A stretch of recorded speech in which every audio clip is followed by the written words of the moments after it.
Good morning प्यारे बच्चों, कैसे हो? आशा है कि आप सभी स्वस्थ होंगे। और हम कक्षा 10th क्लास का चैप्टर नंबर 3 दो चरों वाले रैखिक समीकरण का युग्म कर रहे थे। इसमें हमने एक्सरसाइज 3.1 3.2 कर ली है ग्राफीय विधि से। अब हम प्रतिस्थापन विधि का एक्सरसाइज 3.3 कर रहे हैं, जिसका हमने पहला और दूसरा क्वेश्चन कर लिया है। अब हम क्वेश्चन नंबर 3 की तरफ बढ़ते हैं, देखते हैं क्वेश्चन नंबर 3 क्या कहता है। बेटा क्वेश्चन नंबर 3 में आपने इसमें स्टेटमेंट है, वर्ड स्टेटमेंट है, शब्दों में लिखी होगी।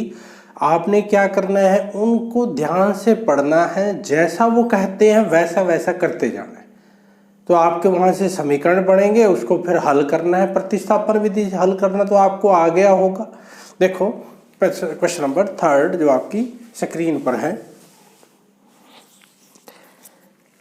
निम्न समस्याओं में रैखिक समीकरण युग्म बनाइए और उनके हल प्रतिस्थापन विधि द्वारा ज्ञात कीजिए। दो संख्याओं का अंतर, पहला पार्ट क्या है, दो संख्याओं का अंतर 26 है। एक संख्या दूसरी संख्या की 3 गुनी है, उन्हें ज्ञात कीजिए।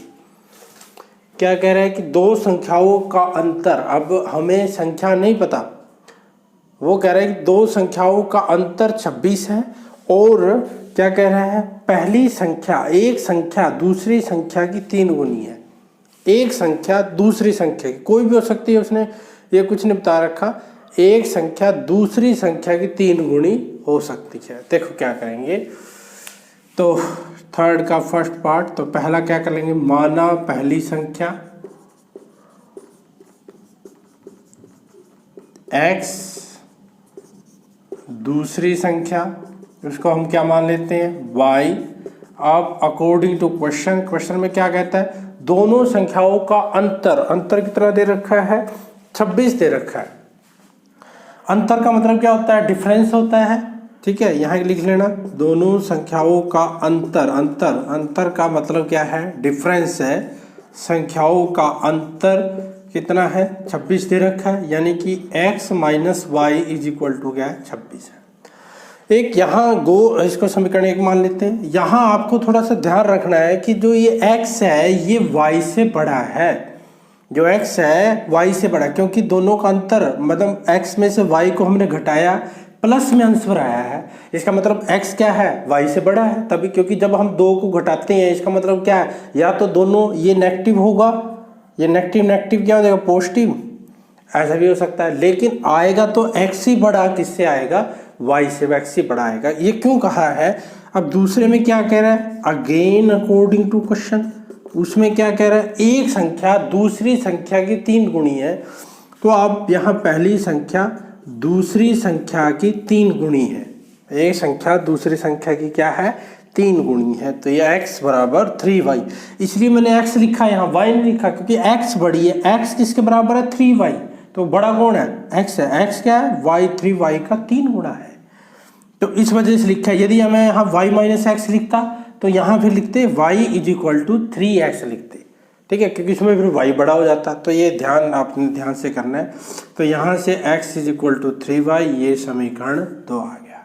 हमने कौन सी विधि करनी है, प्रतिस्थापन विधि करनी है। प्रतिस्थापन विधि में क्या करते हैं, आपको बताया था, प्रतिस्थापन विधि में हम क्या करते हैं, इन दोनों में से किसी एक में से x की वैल्यू निकालते हैं और दूसरे में पुट करते हैं, x की या y की। तो यहाँ से हम क्या करेंगे, x की वैल्यू निकालेंगे। x की वैल्यू क्या है, यहाँ से देखो निकला ही पड़ी है हमारी, x की वैल्यू क्या आ रही है, 3y। तो क्या करेंगे, x बराबर 3y का मान समीकरण 1 में रखने पर, अब 1 में रख देंगे। मैंने आपको लास्ट लेक्चर में आपको ये बताया था कि हम इन दोनों में से किसी में से x की वैल्यू निकाल सकते हैं। आप इसमें से भी निकाल सकते थे, लेकिन इसमें पहले ही पड़ी हुई है हमारी निकाली हुई, तो हम क्यों दोबारा से निकालें। तो इस वजह से इसका यूज, ताकि इजी हो जाए, x की वैल्यू इसमें पुट कर दो। यहाँ पुट करो तो क्या हो जाएगा, यहाँ 3y minus y is equal to 26, 2y is equal to 26, y is equal to 26 divide by 2, यानी कि क्या आ गया, 13। तो y की वैल्यू 13 आ गई। ठीक है, y का मान, अब y का मान समीकरण, y का मान समीकरण 2 में रखने पर, 2 में रख दो क्योंकि हमें तो दोनों का चाहिए, रखने पर, ठीक है, रख दो इसमें। तो x बराबर क्या आ गया आपका 3y, y कितना हो जाएगा 13, तो कितना आ गया 39 आ गया। तो y का मान कितना आ गया 39 आ गया, ठीक है। अब जांच भी करके देख लेते हैं। देखो यहाँ x का मान पुट करो, x कितना है 39, 39 माइनस y कितना है 13, 39 में से 13 घटाएंगे तो क्या आएगा 26। यहाँ देख लो, ये देखो x इसका 3 गुणा है, देखो 39 का 13 का 3 गुणा करेंगे तो क्या आएगा 39 आएगा, ठीक है। इसके बाद कई बच्चे यहीं पर क्वेश्चन छोड़ देते हैं। बेटा जब आप क्वेश्चन 10th में मार्क करते हो तो वो स्टेप बाय स्टेप मार्क्स मिलते हैं आपको। तो यदि आप यहाँ छोड़ते हो तो इसके बाद आधा नंबर या 1 नंबर का पोर्शन होता है जो आपने लिखना है, वो भी क्या, अतः उसने एक्स वाई नहीं चाहिए था, ये एक्स वाई हमने अपनी आसानी के लिए लिखा है। उसे तो पहली संख्या और दूसरी संख्या है, संख्या चाहिए, अपने एक्स वाई की वैल्यू निकाल दी। तो संख्या निकालने के लिए आप क्या लिखना है अपने, अतः पहली संख्या, अतः पहली संख्या, पहली संख्या हमने क्या माननी थी, देखो क्या माननी थी x की वैल्यू कितनी आ गई 39। दूसरी संख्या क्या आ गई है आपकी, ठीक है, x दूसरी संख्या कितनी है y की वैल्यू कितनी है 13, ठीक है। तो ये था थर्ड का फर्स्ट पार्ट, बिल्कुल इजी पार्ट है, सभी पार्ट बहुत इजी है। देखो थर्ड का देखो बच्चों सेकंड पार्ट जो आपकी स्क्रीन पर है, दो संपूर्ण कोणों में बड़ा कोण, दो संपूर्ण कोणों में बड़ा कोण छोटे कोण से 18 डिग्री अधिक है, इन्हें ज्ञात कीजिए। देखो कितना आसान सा क्वेश्चन है। सेकंड पार्ट में क्या कह रहे हैं, देखो दो कौन से कोण है, संपूरक कोण है, दो संपूरक कोण है, ठीक है। संपूरक बताता हूं मैं क्या होता है, संपूरक कोण, दो संपूरक कोण क्या कह रहा है, बड़ा कोण छोटे से कितना अधिक है 18 डिग्री अधिक है। आप ध्यान से देखना 18 डिग्री अधिक है, ठीक है। अब देखो कैसे करेंगे इसको हम। अब जो संपूरक कोण क्या होता है बेटा, जिन दो कोणों का योग 180 डिग्री होता है, जिन दो कोणों का जोड़ 180 डिग्री हो, मतलब उनका जोड़ कितना हो 180 डिग्री हो, उसे हम क्या बोलते हैं, संपूरक कोण बोलते हैं। संपूरक कोण के साथ ही आपने छोटी क्लास में पढ़ा होगा पूरक कोण। पूरक क्या कोण क्या होता है, जिन दो कोणों का जोड़ कितना हो 90 डिग्री हो, उसे हम क्या बोलते हैं, पूरक कोण बोलते हैं, ठीक है। देखो ये पूरक का हो गया। देखो हम कैसे करेंगे। अब इसने कहा कि बड़ा कोण, देखो यहाँ बड़ा दो संपूरक कोण है और बड़ा कोण छोटा कोण आ रहा है, बड़ा कोण छोटे कोण से कितने डिग्री है 18, छोटा बड़ा आ रहा है ना। तो आप क्या मान लेंगे, माना यहाँ मान लेंगे, माना दो कोण है ना अलग अलग, माना बड़ा कोण, मानना बड़ा कोण x, ठीक है, छोटा कोण y, ठीक है, बड़ा कोण x छोटा कोण y।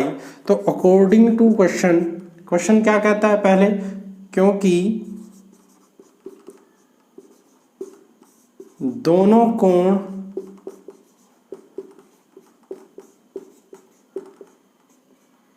संपूरक हैं, इसलिए क्या होगा, आपको ये दोनों क्या दे रखे हैं, संपूरक दे रखे हैं। संपूरक है तो क्या होगा, इन दोनों का जोड़ यानी कि x प्लस वाई किसके इक्वल आएगा, 180 की आएगा। इसको पहला समीकरण मान लेते हैं, दोनों का जोड़ 180 आएगा।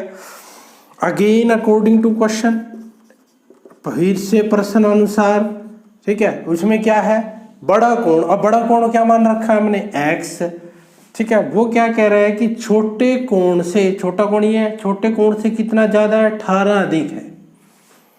x तो बड़ा कोण है, ये कौन सा कोण है, छोटा कोण, छोटे कोण से कितना अधिक है 18 अधिक है, ठीक है। ये हमारा समीकरण 2 हो गया। आपको बेटा कौन सी विधि से करना है, प्रतिस्थापन विधि से। यहाँ देखो x का मान पहले ही निकला हुआ है, तो x का मान तो क्या लिखेंगे यहाँ, समीकरण 2 से x का मान 1 में रखने पर, ठीक है। वैसे तो हम ज़्यादातर 1 से निकालते हैं, लेकिन यहाँ पर पहले ही दे रखा है, यहाँ रख दो तो क्या हो जाएगा, x का मान यहाँ रखो तो क्या होगा, y + 18 + y = 120, y + y क्या हो जाएगा, 2y + 18 = 180, 2y 180 - 18 घटाएंगे तो 162 आएगा, ये आएगा ना 70, हाँ ठीक है। तो y का मान क्या आ गया, 162 / 2 यानी कि क्या आ गया, 81 आ गया। अब y का मान कहाँ रखेंगे, x की यहाँ रखेंगे, क्या लिखेंगे, y का मान समीकरण किस में रखने पर, समीकरण 2 में रखने पर, 2 में रख दो भाई, समीकरण 2 ये रहा, तो क्या होगा, x 81 + 18, ठीक है, इनका जोड़ेंगे तो क्या आएगा, 819 99 आ गया, ठीक है। तो हमें तो इन्होंने कौन पूछे थे, क्या पूछा था, उन्होंने पूछा था हमें कि क्या ज्ञात करो, उन्होंने पूछा था उन्हें ज्ञात कीजिए, मतलब कोण ज्ञात करने हैं, कोण ज्ञात कर दिया। अतः आप क्या लिखोगे, अतः बड़ा कोण किसके बराबर आ गया, 90 डिग्री के, 99 डिग्री के, और छोटा कोण किसके बराबर आ गया, 81 डिग्री के। अब देख लेते हैं हमारा आंसर ठीक है कि नहीं, जांच करके देखो, इन दोनों का जोड़ कितना है, 180 होना चाहिए। देखो 99 में 81 जोड़ेंगे तो क्या आएगा, 180 आएगा। और बड़ा कोण छोटे कोण से कितना अधिक होना चाहिए, 18, 99 81 से कितना अधिक है, 18 अधिक है। तो हमारा आंसर क्या है, बिल्कुल ठीक है, ऐसे जांच करके भी देख लेनी। यही क्वेश्चन पूरक में भी आ सकता है, संपूरक की जगह पूरक आ गया, तब हमने यहाँ x + y किसके इक्वल लिखना है, 90 डिग्री के लिखना है, ठीक है। तो ये था हमारा सेकंड पार्ट। अब बढ़ते हैं हम थर्ड पार्ट। देखो बेटा, क्वेश्चन नंबर थर्ड का थर्ड पार्ट जो आपकी स्क्रीन पर है, एक क्रिकेट टीम के कोच ने 7 बल्ले तथा 6 गेंदें 3800 रुपये में खरीदी। ऐसा क्वेश्चन हम पहले भी कर चुके हैं, सेकंड और या फर्स्ट में कर चुके हैं ऐसा। बाद में उसने 3 बल्ले और 5 गेंदें खरीदी, 1750 रुपये में खरीदी। क्या कह रहा है, और प्रत्येक बल्ले और प्रत्येक गेंद का मूल्य ज्ञात कीजिए।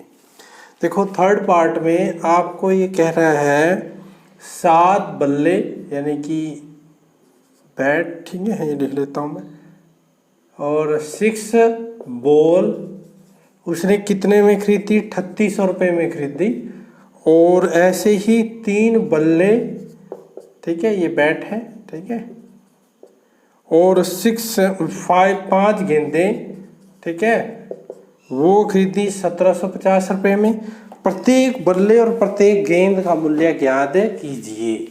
देखो कितना आसान है, हमने पहले भी किया है, लेकिन अब हम इसको किससे, वो ग्राफीय विधि से किया था, अब हम किससे करेंगे, विलोपन विधि से, सॉरी प्रतिस्थापन विधि से करेंगे। देखो तो क्या मान लो, माना एक बल्ले का मूल्य, ठीक है, वो मान लेते हैं कितने रुपये है, x रुपये है। एक गेंद का मूल्य वो मान लेते हैं हम y रुपये मान लेते हैं, ठीक है।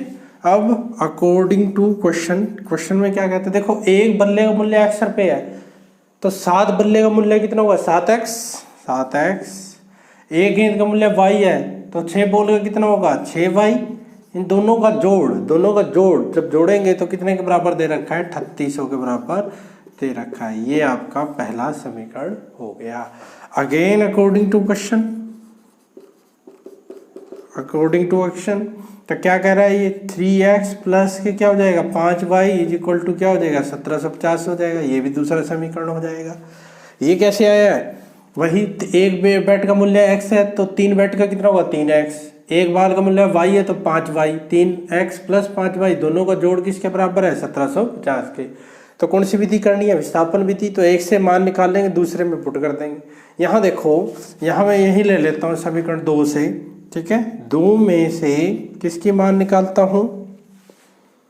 अब यहाँ 2 से निकाल लो या 1 से निकाल लो, दोनों कोई फर्क नहीं है, मैं 2 से निकाल रहा हूँ, ठीक है। x का मान निकाल लेते हैं, x का मान क्या आएगा, देखो यहाँ से 3x, ये 5y कहाँ चला जाएगा उधर, 1750 माइनस के 5y, x का मान क्या आ गया 1750 माइनस 5y डिवाइड बाई 3। ठीक है, अब इसकी वैल्यू आपने कहाँ पुट करनी है, ये समीकरण 2 से किया है हमने, 1 में पुट कर दो। x का मान समीकरण 1 में रखने पर, समीकरण 1 में रखने पर, एक कहाँ है, ये रहा 1 में रख दो भाई। ठीक है, 1 में रखो तो क्या आएगा 7x, x की वैल्यू क्या है 1750 माइनस 5y डिवाइड बाई 3 है भाई। ठीक है, plus 6y, 6y is equal to क्या दे रखा है 3800। ठीक है, ऐसा पार्ट हमने पहले भी किया था, यदि याद हो तो क्या वहाँ डिवाइड में शायद 9 आया था, हमने क्या किया था 9 से मल्टीप्लाई कर दिया था। यहाँ 3 है डिवाइड में, तो पहले तो डिवाइड वाला खत्म करते हैं, तो पहले किससे मल्टीप्लाई कर दो 3 से, यानी कि 3 से गुणा करने पर, 3 से गुणा करने पर, 3 से गुणा कर दो भाई।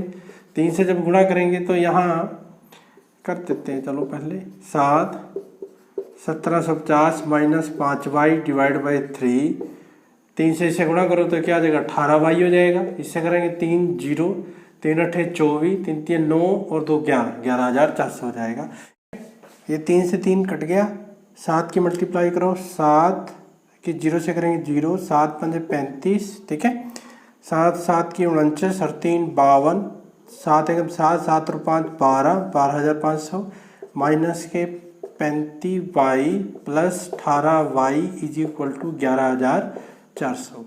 ठीक है, माइनस इसको उधर ले जाएंगे, माइनस 35y प्लस यहाँ आ जाएगा माइनस के 17y is equal to 11400 minus के 12250, तो minus 17y is equal to subtract करो 12250 में से 11400 सब्ट्रैक्ट करेंगे 05 या 12 में से 4 के 8, 850 आ गया, माइनस का 850 आ गया। y माइनस से माइनस कट जाता है तो y की वैल्यू क्या आ गई 850 डिवाइड बाई 17, 17 से कटते हो 17 पंजे 85, तो y का मान कितना आ गया भाई, यहाँ से y इज इक्वल टू आ गया 50। ठीक है, अब क्या करेंगे y का मान, यहाँ इसको 3 मान लो समीकरण। ठीक है, y का मान समीकरण 3 में रखने पर, तो y का मान समीकरण 3 में रखने पर, 3 में रखो,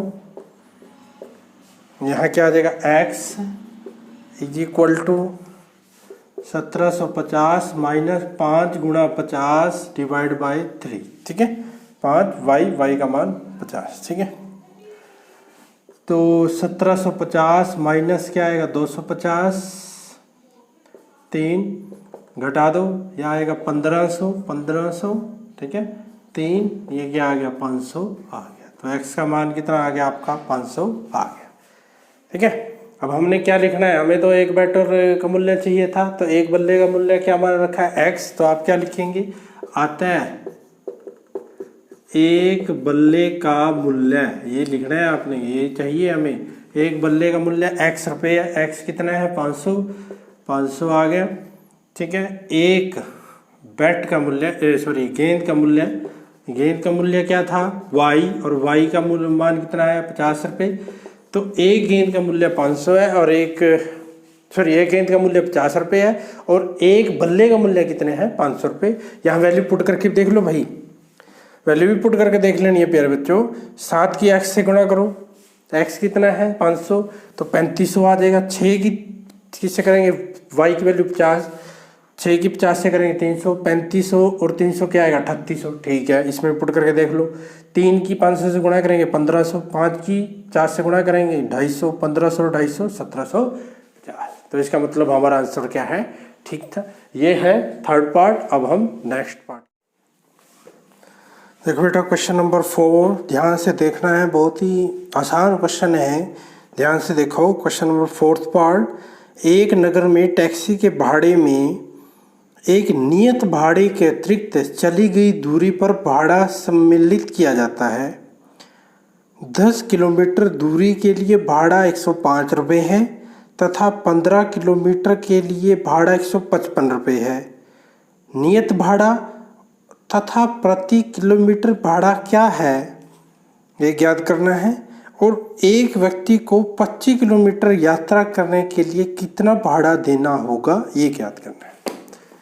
बेटा ध्यान से देखो, इसने क्या कहा है, एक नियत भाड़ा एक प्रति किलो। नियत भाड़ा क्या है बेटा, जब हम ऑटो में जाते हैं या कहीं जाते हैं तो या टैक्सी वाले पे जाते हैं, टैक्सी वाला कहता है कि आप कितनी भी दूर जाएं इतने रुपए तो लगेंगे ही। मतलब एक फिक्स चार्जेस होता है कि 10 रुपये। अब तो चलो चेंज हो गया है, लेकिन पहले ये होता था कि इतनी दूर जाओगे 10 रुपये तो लगेंगे या 15 रुपये तो लगेंगे, आपको वो देने ही देने पड़ेंगे। उसके बाद मतलब 1 किलोमीटर के 5 रुपये हैं, और यदि आप कितने किलोमीटर जाओ उसके नियत भाड़ा तो आपको देना ही देना पड़ेगा। मतलब 10 रुपये तो फिक्स हो गए, बाकी प्रति किलोमीटर के हिसाब से वो होता है। समझ गए कि नहीं। एक होता है नियत भाड़ा, 1 किलोमीटर के हिसाब से है। मतलब कि नियत भाड़ा मान लो 10 रुपये है और 1 किलोमीटर कितने हैं 5 रुपये, तो मान लो 10 किलोमीटर गया हूँ, 10 रुपये तो फिक्स है। 5 किलोमीटर 10 किलोमीटर गया तो 50 रुपये, वो 10 वो फिक्स था, तो कितने रुपये देने पड़ेंगे, 60 रुपये देने पड़ेंगे। ऐसे ही क्या है, इसमें एक नियत भाड़ा है और एक है प्रति किलोमीटर, 2 भाड़े हैं। तो आपको ये ज्ञात करना है कि नियत भाड़ा बताओ और प्रति किलोमीटर भाड़ा बताओ। देखो कैसे करेंगे हम। कौन सा पार्ट है, 4th पार्ट है हमारा, ठीक है। तो क्या करेंगे, माना नियत भाड़ा, ठीक है, जो लगना ही लगना है वो कितना है, x रुपये है, ठीक है। और प्रति किलोमीटर का भाड़ा, ठीक है, प्रति किलोमीटर का भाड़ा कितना है वो हम मान लेते हैं कि y रुपये है। यहाँ तक समझा आ गया। ये नियत है, मतलब ये तो लगेगा ही लगेगा, और ये क्या है 1 किलोमीटर के हिसाब से है। अब देखो अकॉर्डिंग टू क्वेश्चन वो कह रहा है कितना, क्या कह रहा है वो, 10 किलोमीटर दूरी के लिए उसको 105 रुपये देने पड़े। कितने देने पड़े, 105 रुपये। देखो x तो लगेगा ही लगेगा, और प्लस 1 किलोमीटर के कितने रुपये चार्ज है y, और कितने किलोमीटर गया वो 10 किलोमीटर, 1 किलोमीटर के y रुपये हैं तो 10 किलोमीटर कितने होंगे 10y। तो दोनों ये नियत है, ये प्रति किलोमीटर है, ये कितना होगा 105 हो गया। ये पहला समीकरण आ गया, ठीक है। अगेन अकॉर्डिंग टू क्वेश्चन वो फिर क्या कह रहा है, ये तो 10 किलोमीटर का था और 15 किलोमीटर के लिए 155 रुपये देने पड़ते हैं। तो देखो ऐसे ही करेंगे, नियत भाड़ा लगेगा x रुपये तो, और 1 किलोमीटर के y रुपये हैं, 15 किलोमीटर के होंगे 15y। ये नियत भाड़ा और किलोमीटर के हिसाब से। ये इसने कितने रुपये दिए हैं, 155 रुपये दिए हैं। कितने रुपये दिए हैं, 155 रुपये दिए हैं। अब आपने समझा गया, 2 इक्वेशन ध्यान से समझनी है बेटा। ये है नियत भाड़ा, ये तो लगेगा ही लगेगा, दोनों में लगेगा। ये है 1 किलोमीटर के हिसाब से, मतलब 1 किलोमीटर के कितने रुपये मान लिए हमने y, तो 15 किलोमीटर कितने होंगे 15y। तो टोटल कितना भाड़ा हो गया, जितना नियत है प्लस में किलोमीटर के हिसाब से उसका भाड़ा हो जाएगा, ठीक है। अब इसको सॉल्व करते हैं वही, तो वही समीकरण 1 से करता हूँ फिर दोबारा से। 1 से x का मान निकाल लो, यहाँ से क्या हो जाएगा x, इसको उधर ले जाओ, क्या हो जाएगा 105 माइनस के 10y हो गया। x का मान समीकरण 2 में रखने पर, ठीक है, x का मान समीकरण 2 में रखने पर,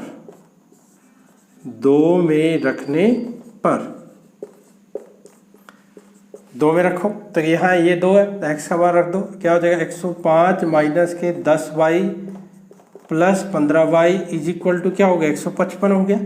105 उधर ले जाएंगे, यहाँ क्या आ जाएगा 5y आ गया, ठीक है। 15 में 10 के 5, यहाँ आ गया 155 माइनस 105, 155 में से 105 घटाएंगे तो क्या आ जाएगा 50 आ गया, ठीक है। तो y का मान क्या आ गया बेटा 50 डिवाइड बाई 5, यानी कि y का मान क्या आ गया 10, ठीक है। अब हम क्या करेंगे, y का मान समीकरण किस में रखेंगे, 2 में रखेंगे।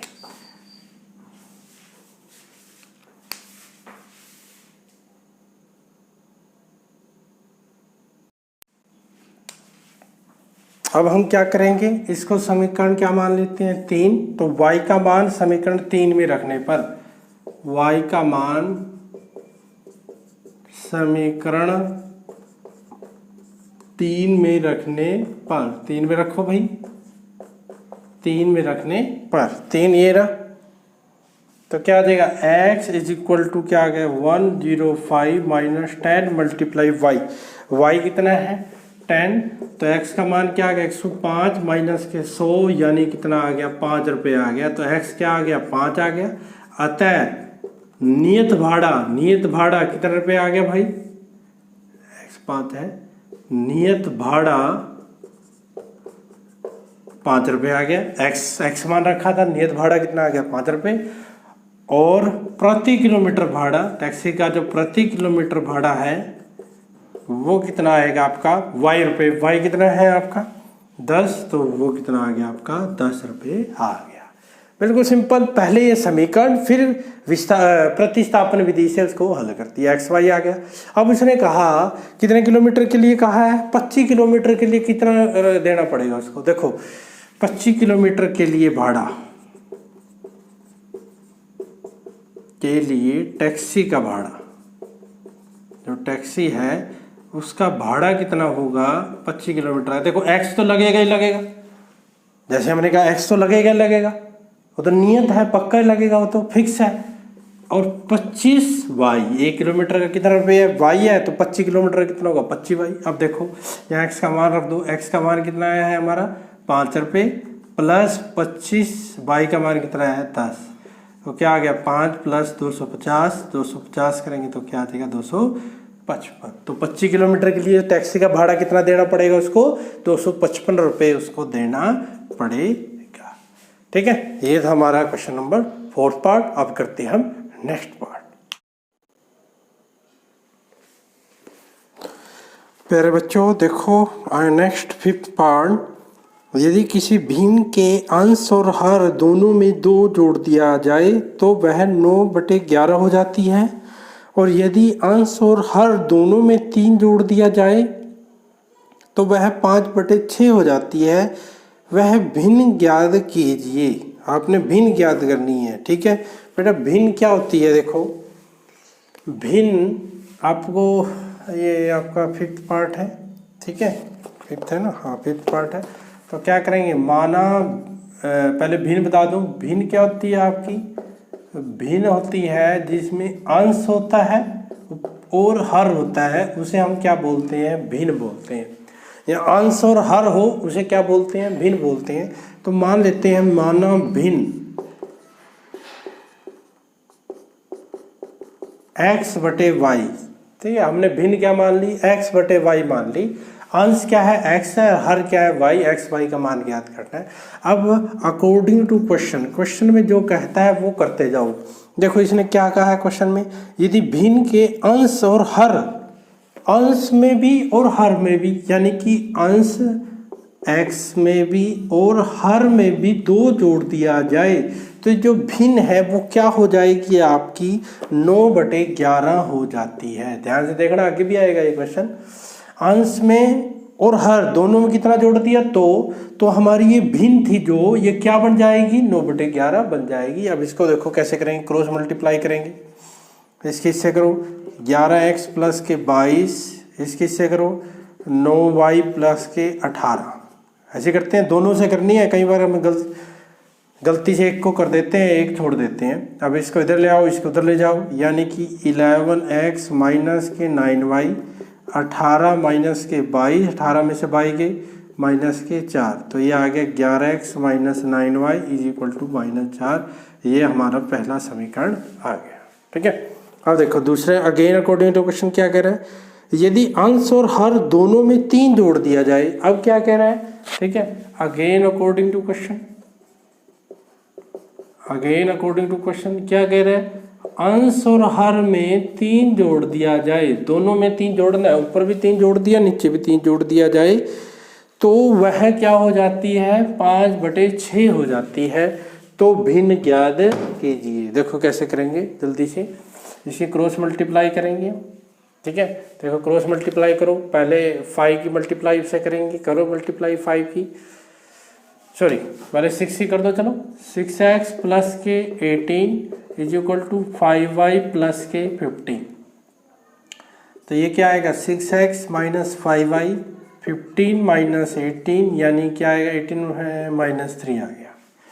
ठीक है, यानी कि 6x minus 5y is equal to minus 3। ये हमारा समीकरण क्या आ गया 2। ये हमारा पहला समीकरण है और ये हमारा क्या है दूसरा समीकरण है। ठीक है, अब इसमें देखो मर्जी आपकी, चलो यहाँ से x का मान निकाल लो, इसमें पुट कर दो, या इसमें से निकाल के इसमें कर लो, जो भी आपका दिल करे आप वो कर लो। मैं यहाँ से कर लेता हूँ समीकरण 2 से। ठीक है, क्या हो जाएगा यहाँ 6x इधर चला जाएगा, 5y प्लस हो जाएगा उधर जाके माइनस 3x क्या आ गया 5y माइनस 3 डिवाइड बाई 6।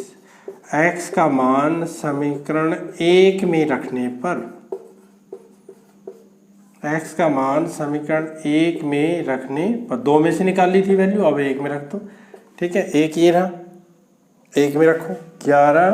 ठीक है, x का मान कितना है 5y minus 3 divide by 6 minus 9y is equal to minus 4। ठीक है, 11x का मान ये था, ये लिख दिया, माइनस के 9y वो ऐसे कैसे इज इक्वल टू माइनस 4। ठीक है, अब क्या करेंगे, आपको बताया था डिवाइड में जो हो उसको पहले खत्म करते हैं। तो 6 से गुणा करने पर, इसको 6 से गुणा कर दो, 6 से गुणा करने पर, 6 से गुणा करो, गुणा करने पर क्या आएगा यहाँ 6 से 6 कट जाएगा तो इसकी 11 ही कर दो। 55y माइनस 11 33 को 6 से करना है, 54y is equal to minus के 24। सभी को 6 से मल्टीप्लाई कर दिया मैंने, इससे किया तो 6 से 6 खत्म हो गया, 11 की दोनों से कर दी। ठीक है, अब देखो 55y है इधर, 54y है, 55 में 54y के कितने हो गए y बचेंगे, ये उधर चला जाएगा, ये क्या माइनस का माइनस 24 प्लस के 33 आ जाएगा, 33 24 घटाएंगे कितना आएगा 9 आएगा। तो y का मान कितना आ गया आपका 9 आ गया। अब y का मान, इसमें x की वैल्यू निकालनी है, y का मान समीकरण 3 में रखने पर लिखेंगे y का मान समीकरण 3 में रखने पर, 3 में रख दो भाई। ठीक है, ये y का मान 3 में रखो, यहाँ क्या आ जाएगा x क्या आ गया 5 मल्टीप्लाई y कितना है 9 माइनस 3 डिवाइड बाई 6, 45 में से 3 घटा देंगे, 5 में 45 में 3 तो क्या आएगा 42/6, 42/6 क्या आ गया 7। तो x कितना आ गया 7 आ गया। अतः भिन्न क्या हो गई आपकी भिन्न क्या थी भाई x/y थी, x का मान कितना आया 7 और हर कितना आया 9, ये देखो। ठीक है, अब इसमें पुट करके देख लो भाई आपकी वैल्यू ठीक आई है कि नहीं। x का मान 7 रखो, 11 की 7 से गुणा करो 77 माइनस 9 की 9 से करेंगे, y का मान 9 है, 9 की 9 से करेंगे 81 में से 77 गए तो माइनस के 4। ऐसे इसमें पुट करके देख लो, आपका आंसर ठीक है। ये था हमारा 5th पार्ट। अब हम बढ़ते हैं नेक्स्ट पार्ट की तरफ।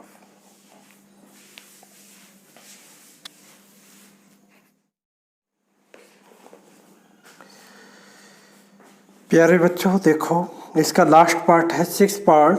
ध्यान से स्टेटमेंट देखो, आपकी स्क्रीन पर है।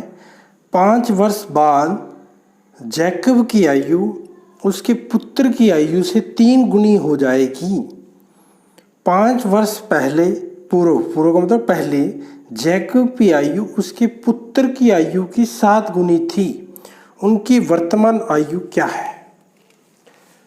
बेटा ऐसे क्वेश्चन बहुत आसान क्वेश्चन होते हैं, इनको थोड़ा ध्यान से करना है। जब भी ऐसे क्वेश्चन आए तो पहले जो जिसकी भी बात कर रहा है उनकी वर्तमान आयु मान लेनी है, एक की x एक की y।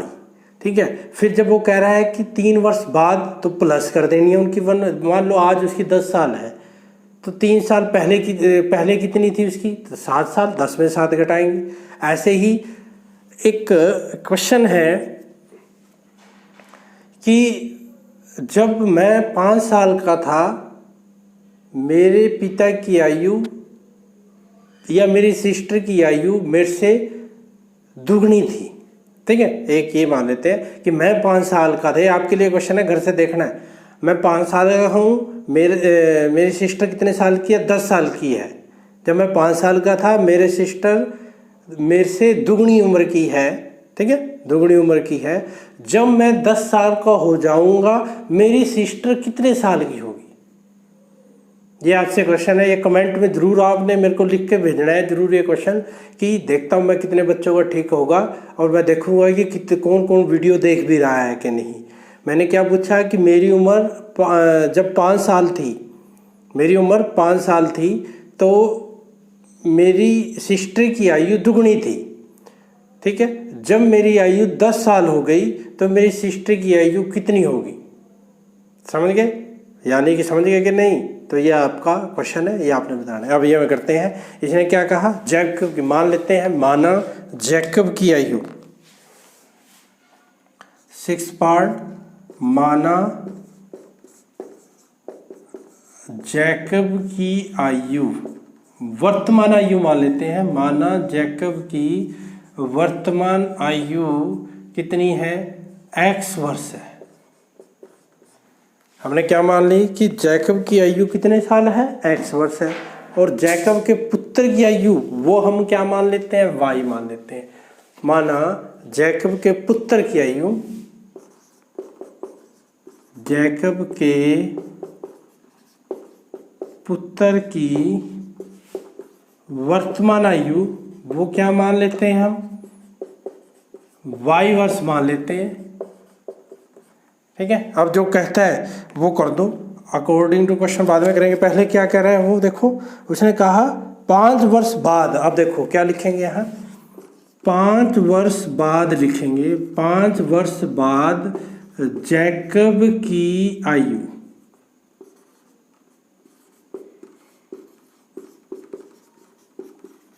पाँच वर्ष बाद जैकब की, देखो अब वर्तमान में x है तो 5 साल बाद कितनी हो जाएगी? 5 बढ़ जाएगी, यानी क्या हो जाएगी? x + 5 हो जाएगी भाई, x + 5 हो जाएगी।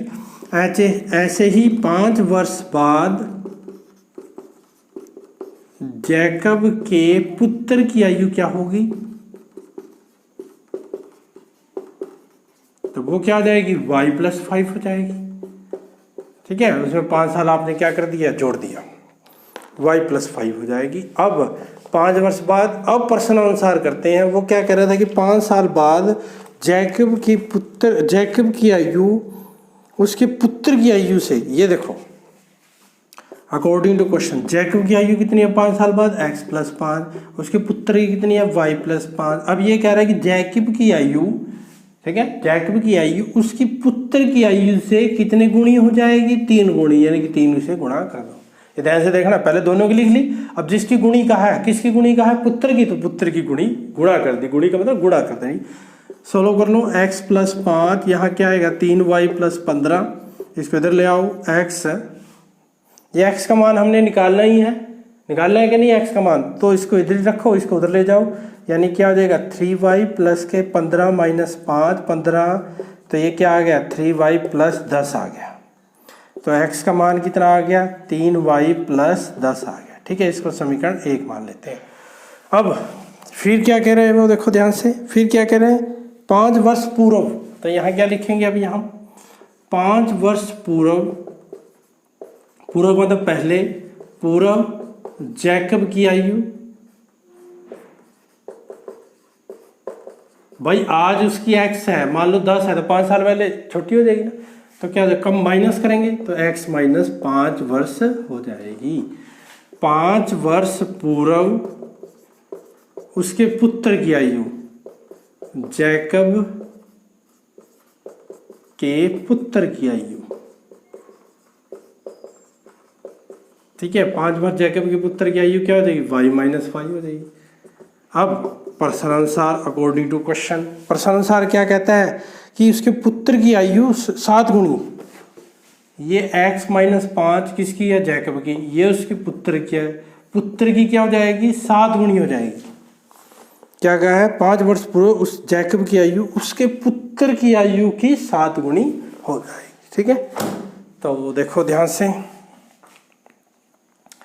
x माइनस 5 यहाँ मल्टीप्लाई करेंगे 7 माइनस 35, इसको उधर ले आओ, इसको उधर ले जाओ, x ये minus 7y is equal to minus 35 plus 5, ये क्या आ गया माइनस 30 आ गया। ठीक है, यानी कि x minus 7y is equal to minus 30, ये समीकरण क्या आ गया। तो अब सॉल्व करेंगे, प्रतिस्थापन विधि है। प्रतिस्थापन विधि में क्या करेंगे, x का मान समीकरण 2 में रखते हैं। x का मान ये रहा, तो क्या लिखेंगे, x का मान समीकरण 1 से 2 में रखने पर, ये ध्यान से लिखना, 1 से x का मान लेना है और 2 में रखना है। रखो तो क्या आएगा यहाँ 3y प्लस 10, x की वैल्यू क्या रख दी 3y plus 10 minus 7y is equal to minus 30, minus 7y और माइनस प्लस 3y क्या हो जाएगा माइनस 4y हो जाएगा, इससे उधर चला जाएगा, माइनस 30 माइनस 10 तो क्या हो गया माइनस 40, माइनस से माइनस कट गया, y क्या आ जाएगा 40/4, यानी कि y कितना आ गया 10 आ गया। ठीक है, अब क्या करेंगे हम, ठीक है, यहाँ कर देता हूँ। चलो अब y का मान हमने क्या करना है, y का मान हमने क्या करना है समीकरण 1 में रखना है। y, तब यहाँ लिख देता हूँ, y का मान समीकरण 1 में रखने पर, 1 में रखने पर, 1 में रख देना भाई, 1 ही ना, 1 रखेंगे, यहाँ क्या आ जाएगा x is equal to 3y, y की वैल्यू कितनी आई 10 प्लस 10, ठीक है, तो क्या आ गया x क्या आ गया 3 इंटू 10 30, 30 प्लस 10 क्या आ गया 40 आ गया। तो x का मान कितना आ गया आपका 40 आ गया। देख लेना, यदि बीच में से नीचे से कट रहा है तो यहाँ मैं लिख देता हूँ, x क्या आया है आपका 3, 1 में रखने पर 3 इंटू 10 प्लस 10 यानी कि 30 प्लस 10 यानी कितना आ गया 40 आ गया। ठीक है, x का मान क्या आ गया 40 आ गया। हमें x y तो चाहिए नहीं, हमें तो जैकब की वर्तमान आई हो, तो क्या लिखेंगे, ठीक है, इसके बाद हम क्या लिखेंगे, बस यहीं लिख देता हूँ मैं, अतः, ठीक है, चलो यहाँ लिखेंगे, अतः जैकब की वर्तमान आयु, आपने नीचे लिखना है, ध्यान रखना है। इसके बाद आप नीचे स्टार्ट करेंगे। कई बच्चे क्या करते हैं, जैसे मैं इधर करता हूँ ऐसे लाइन लगा के करते हैं, बेटा मेरे पास आगे नीचे जगह नहीं है इस वजह से मैं इधर करता हूँ, ये ध्यान से देखा करो। कई बच्चे क्या करते हैं, इधर ही लाइन लगा के करने लग जाते हैं। नहीं बेटा, जब आप कॉपी में करो पहले ये करो, उसके नीचे ही कंटिन्यू ही चलेगा ये आपका आगे से आके, ये ध्यान रखना जिनको नहीं पता। जैकब की वर्तमान आयु कितनी आ गई, x 40 वर्ष आ गई, x माननी थी, और ठीक है, जैकब के पुत्र की आयु, पुत्र की आयु क्या माननी थी y, और y का मान कितना आया 10, तो वो क्या आ गई 10 वर्ष आ गई। समझ आ गया, तो ये जैकब की आयु है और वो उसके, तो देख लो पुट करके, यहाँ x, यहाँ x कितना आया 40, 3 गुणा y का मान क्या है 10, 10 30, 30 और 10 40, इसमें पुट करके लिख लो, देख लो 2 में 40, 7 में की मल्टीप्लाई 10 से करेंगे 70, 70 में से 40 के 30, 70 बड़ा है तो माइनस 30। ठीक है, तो इसका मतलब हमारा आंसर क्या है, ठीक है। बेटा ये स्टेटमेंट वाले सम थे, इनको थोड़ा ध्यान से, ये शब्दों वाले सम थे, वर्ड्स प्रॉब्लम बोलते हैं इनको, ये ध्यान से करनी है। जैसे स्टेटमेंट ने कहा वैसे हमने करना है, उसके बाद समीकरण बन गए उसको सोल्व कर लिया। ऐसे सम आगे भी आएंगे, नेक्स्ट एक्सरसाइज में भी आएंगे, उनको ध्यान से आपने करना है। पेपर में भी 100% एक क्वेश्चन आता है इनमें से। तो इसी के साथ हमारी जो ये 3.3 है यहीं पर समाप्त होती है। मैंने कहा था 2 पार्ट, पहले पार्ट में पहला दूसरा किया था, और दूसरे पार्ट में हम क्वेश्चन नंबर 3 के 6 पार्ट हमने किए हैं। ठीक है, आशा है कि आपको समझ आ रहे होंगे, और मैंने एक प्रॉब्लम आपको दी है वो ध्यान से सुनना, मैं दोबारा बता रहा हूँ। मान लो जब मैं 5 साल का था, मेरी सिस्टर मेरे से दुगनी आयु की थी। समझ गए, मैं 5 साल का था, मेरी सिस्टर दुगनी आयु की थी। जब मैं 10 साल का हो जाऊंगा, मतलब ये समझ गया ना, 10 साल का हो जाऊंगा तो मेरी सिस्टर कितने साल की होगी, ये तो समझ गए होंगे ना। मैं 5 साल का हूँ, मेरी सिस्टर कितने साल की हो जाएगी दुगनी, दुगनी का मतलब मैं 5 साल का तो सिस्टर कितनी है 10 साल की, तो मैं यदि 10 साल का तो सिस्टर कितनी की ये पूछ रहा हूँ। थोड़ा सा हिंट भी मैंने दे दिया है, ये क्वेश्चन का जवाब मेरे को जरूर चाहिए। और इन वीडियो को ज़्यादा से ज़्यादा बच्चों को बताएं जो काम नहीं कर रहे, ताकि वो ज़्यादा से ज़्यादा काम करना स्टार्ट कर दें। Thank you.